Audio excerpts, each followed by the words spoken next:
A very good morning, everyone. I'm Dr. Neha Dubey, Assistant Professor at Sagar Institute of Research Technology, Bhopal, in the Department of MBA. Today, I'm going to discuss the one of the topic of MCP, that is Management Concept and Practices subject. Overview of management and concepts I'm going to discuss in today's lecture. Let's start with the lecture. The concept of a management. Here are the two basically concepts are famous, that is traditional concept and the modern concept. Traditional concept is management is the art of getting things done through others. It is given by the Mary Parker Follett. Management consists of getting things done through others. A manager is the one who accomplishes organizational objectives by directing the efforts of others. Means the manager is the person who are getting done the things but from the others and giving the directions to them. The modern concept is the management is establishing an effective environment for people operating in the formal organizational group.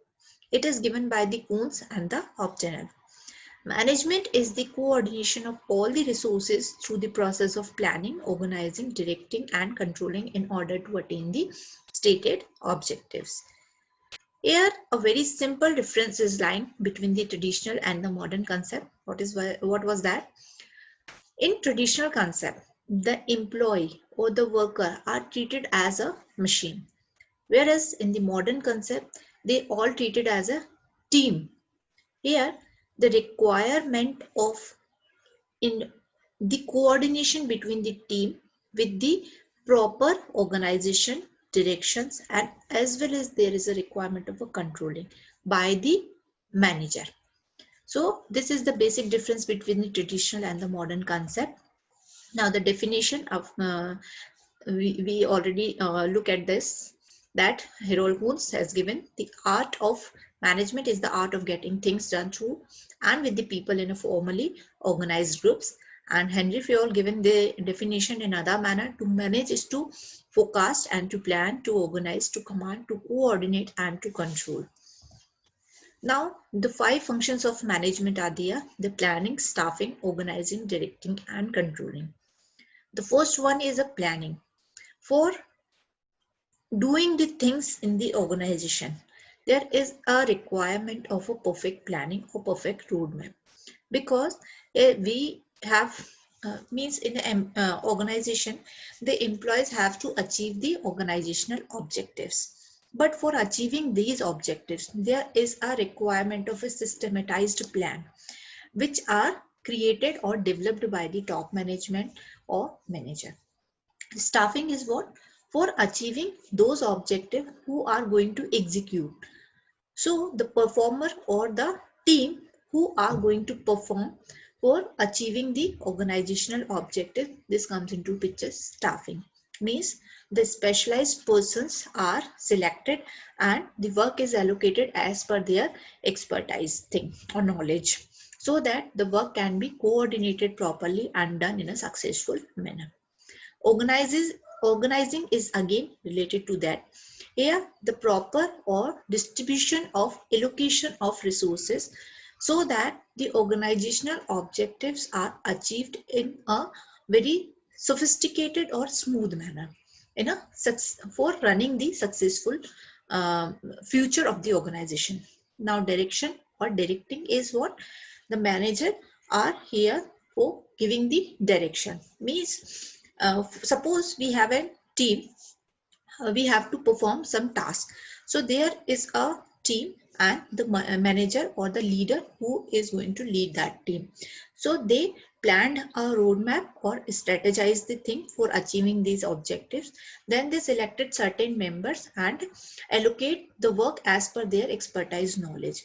And of course, what are the resources they require so that they can also be provided. Now, the direction is also required, because without the direction or the guidance, the team is not going to be properly coordinated. If the team faces or the person is faces some problem, so the manager or the leader has the capability to resolve them or guide them for sorted out that problem. Now the controlling measures is always required, because if the controlling is absent in this process, so at the end it may occur the failure of that achievement of objectives. But with the help of a controlling, they can be resolved at that particular moment, so the end result can be get in a very finished way. So this is the planning, staffing, organizing and directing, controlling the functions of management. Now the labels of management. You can see here the three labels can be visualized in the picture in a pyramidal form. So the label of a management determines a chain of command, the amount of authority and status enjoyed by any managerial position. The labels of management can be classified in three broad categories: the top, middle and the lower one. The top level management consists of the executive, coaching, change management, leadership, delegation, and empowerment. Here, the topmost persons or the top people or top management involved in this category, like the board of directors, the CEO, the MD, or many more. They are executing, means they strategize or they plan the strategies for accomplishing the organizational objectives. They actually decided the objectives of the organization and make the strategies so that they can disseminate or they can allocate to the lower employees or lower categories so that they can execute in a proper way. Now comes into the middle level management. They are consist of the general manager, branch managers, and their employees or their team. They actually going to execute or they design the things, like they problem solve. This comes into the picture: the problem solving, team building, talent development, performance management, etc. And third category is consist of the lower level, where the emotional intelligence and the coaching for performance, etc. are involved. Means a top level management, the top order means the board of director to an MD and CEO may be involved. They make the policies, they make the they sorted out the business problems, they planned the actually activities. Middle level management, they disseminate information to the middle level order, where the branch manager or the general managers are designated, so that they can understand what the top management wants to achieve for their organization by the employees. Now they can understand and they allocate as per their team or as per their employees, and they again they convert that top management information in these means understandable language to the lower level management. Lower level consists of the actually performers or the workers or the employees who are going to perform or execute the planning of the top management. So the middle level management disseminate the information in understandable language so that they can execute their work in a proper manner. Of course, they need the motivation, they need the supervision, they need the performance appraisal, etc. So after the completion of work, they again disseminate or they submit the report to the middle level management. Middle level management compile the report from the lower level management and their same level or the middle level, and it compiled together and circulate, or this means they submit it to the top level management in this order. Means the information top to bottom and the report lower to bottom to top level as going on. Now the skills of management. Skills of management is three skills are basically taken in the management. That is the technical skill, human or interpersonal skills, and conceptual skill. Technical skill is the ability to apply specialized knowledge, means skill needed to boost sales, design different types of product and services, and market of that product or services, like computer and digital literacy or technical writing, etc. Means technicality.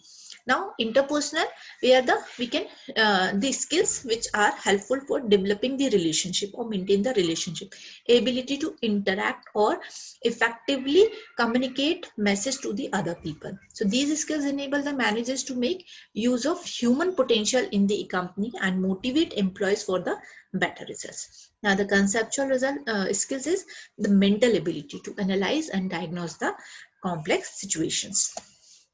Here are the three objectives basically famous, that is the organizational, personal and the social objectives. Organizational objective is mainly focused on the survival of the organization, profit of the organization and growth of the organization. Now the personal objective is consisted of the financial, the social or the higher level needs. Financial stability, the personal one required. The social gathering or means the social interaction or higher level need means they can fulfill or they can get the promotions or growth in the organization and at individual level. Now social objective is consist of the growth opportunities and eco-friendly production. Why it is required? Growth opportunity for expansion purpose or eco-friendly production, because if environment or ecosystem is healthy, so definitely it will be good for us and for the organization as well. Now the process of management, it is basically we studied the 5 functions of management, but for doing the 5 functions of management there is some requirement of input and that convert into the output. So input is a main material, machine, methods, money and market. There are the 6 M's which are input in the organization, and with the help of 5 functions of management it can be converted into the end result objective, that is the goods and services desired by the customer. So this is the basically process of management. I hope it is clear to everyone. So this is all from my side in today's session, and we will continue in the further lectures. Till now, stay happy and stay healthy, and thank you for the lecture.